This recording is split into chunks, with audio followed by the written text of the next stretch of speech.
আসসালামু আলাইকুম রহমতুল্লাহ। আমি আলী হোসেন। তো আজকে আমি আপনাদের নিয়ে এসেছি আর একটা নতুন অ্যাডভেঞ্চারে। আজকে আমি মধু সংরক্ষণের জন্য এসেছি একটা চরে। তো এখন আমি আছি একটা মাঠের ভিতরে। এই মাঠ পাড়ি দিয়ে আমরা যাব মধু সংরক্ষণের জন্য। তো এখানে পিছনে আমরা গাড়ি রেখে এসেছি, কারণ সামনে আর গাড়ি যাবে না, তাই আমরা গাড়ি রেখে এসেছি। এসে আমরা এখন এই মাঠের ভিতর দিয়ে হেঁটে সামনে একটা বাসাতে মধু সংরক্ষণ করব।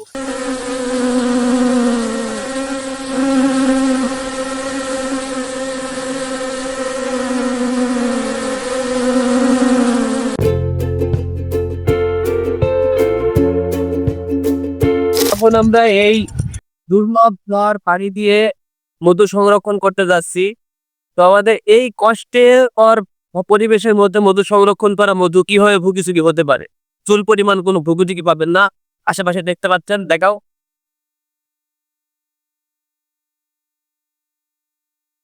এই যে দেখতে পাচ্ছেন আশেপাশে কিলোমিটারের পর কিলোমিটার শুধু চর অঞ্চল। এই চর পাড়িতে এখন আমরা ওই পাশে যাবো মধু সংরক্ষণ। তো এখন আমরা এখানে গাড়ি রাখতে হবে, কারণ সামনে আর গাড়ি যাবে না, সামনে কাদা। এখানে মানে ওইখানে ফসলি জমিতে এখানে ফসলি জমিতে পানি দিচ্ছে, যার কারণে এখানে কাদা। তখন এখানে গাড়ি রেখে দিলাম, রেখে দিয়ে এখন আমাদের পায়ে হেঁটে যেতে হবে। তো আমার পিছনে যে মৌচাকটি দেখতে পাচ্ছেন, এটা থেকে এখন মধু সংরক্ষণ করা হবে। যদিও চাকটি অনেক ছোট, জানি না মধু হবে কিনা।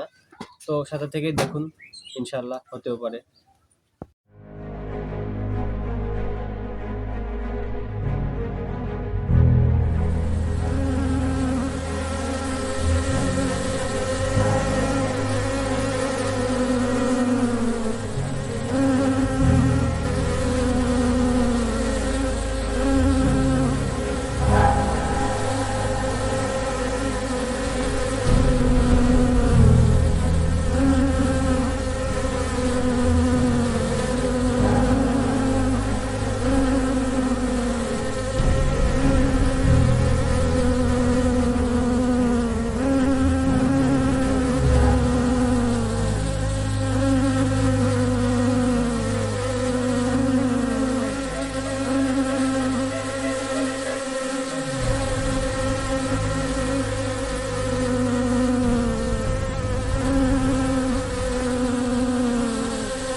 তো আমার হাতে যে স্ট্যান্ডটি দেখতে পাচ্ছেন, এর ভিতরে তো ফোন স্ট্যান্ড আছে, ক্যামেরার মানে স্ট্যান্ড করা যায়, মাউন্ট করা যায় আর কি।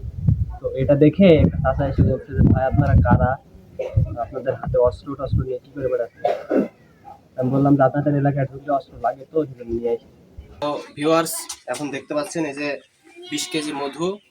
এখন আমি এগুলা দিয়ে আসবো এক জায়গায়, আমার বগুড়াতে অর্ডার আছে। তো এই যে 20 কেজি না, সরি 24 কেজি মধু এখন দিয়ে আসবো। তো এই যে এখন নিয়ে যাওয়া হচ্ছে এই যে কন্টেনারে করে।